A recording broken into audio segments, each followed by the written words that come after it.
Hey guys, so I've been working at the, I guess it's the grinding table a little bit this morning here, and I have the Field Harrow steel billet ground off clean on both sides and chopped up into 6 pieces. And I'm still working on the other billet to the left.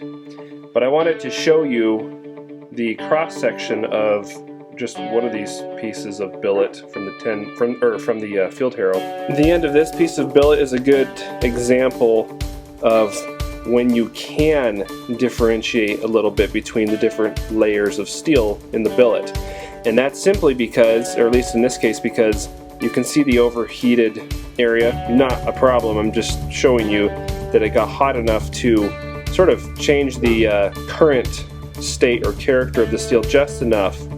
And I don't know if you can see it in the camera very well, but you can, off camera, you can differentiate between the different layers of steel running this way. On some of the pieces I have sitting on the table there that did not heat up as much, I cut a little slower or something, you really cannot tell. You can't see any difference. You can't see the layers at all. This forge weld is brought to you by 20 Mules in Borax. Not a sponsor.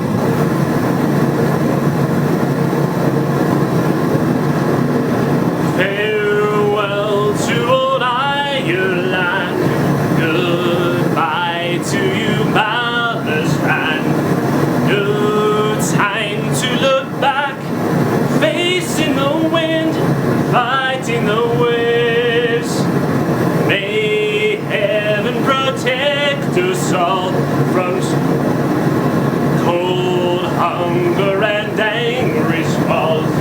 Pray I won't be lost, wind in the sails carry me safe.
Forging Damascus or drawing it out after setting the weld, I like to work it close to the welding heat, especially when I'm doing large dimensional changes. For example, if you take a billet out of the forge and you stick it in the press and you squish it down to half its original thickness, that's a big dimensional change. So when you do that kind of thing, if you're not at the right heat, if you don't have the right heat all the way through, you run a greater risk of causing cracks or stress fractures or something like that that you may not even see in the blade. It could be internal. So it's important to work things at the right heat. And this kind of goes along with how I like to work the billet gently. I don't stick it in the press and just mash it down. So proper heat, working it appropriately, and that's going to give me, it's going to help maintain the quality of the steel throughout the whole process. You're putting the steel through tremendous amounts of stress during forge welding, and the better you can minimize that or eliminate potential issues, the better. So that's what I try to do. I have the Field Harrow spring steel at 15N20 billet drawn out, and I am beginning to make the raindrop pattern in it. So the way a raindrop pattern Damascus is made is by drilling shallow or blind holes in the steel and then forging it out to your final dimension. So essentially you're removing material in a concentric fashion, since the drill bit's round, and what you're revealing is the layers, or are the layers of the steel, not unlike the layers of a geological phenomenon, for example. And so I will drill these holes, and I'm going for a random pattern, the entire length of this piece of steel.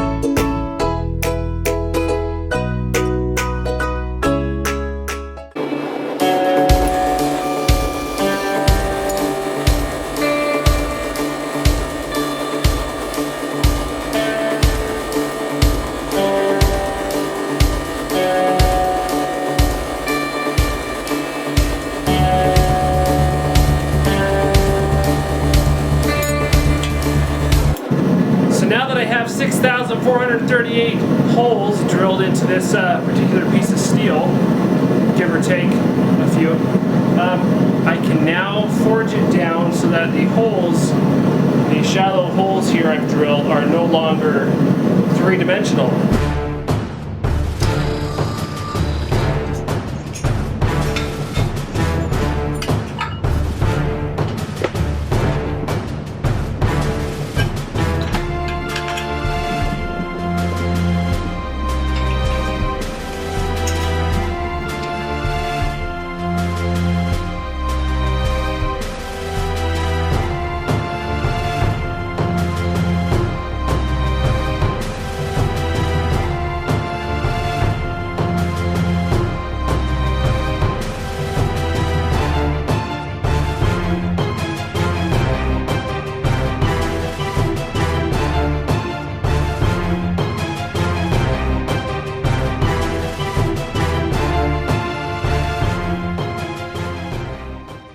You can see the center of one of the raindrops here, here, here, and so forth. It's very faint, but you can see it due to the oxidized surface of the steel. And then of course on the other side, it's more plain at this point. It looks sort of like a wood grain pattern. Once the blade is forged, due to the different hammer strikes, there's going to be a lot more character to this side as well. So now that we have the Raindrop Damascus pattern finished on the Field Harrow spring steel, the next video is going to be actually forging a blade from this Damascus steel that we finished. And of course we have the 1095 and 15N20 billet here. I did a twist on it, and that'll make some really great blades as well. So thanks for watching, guys. If you haven't subscribed, please do so, and stay tuned for some more good content.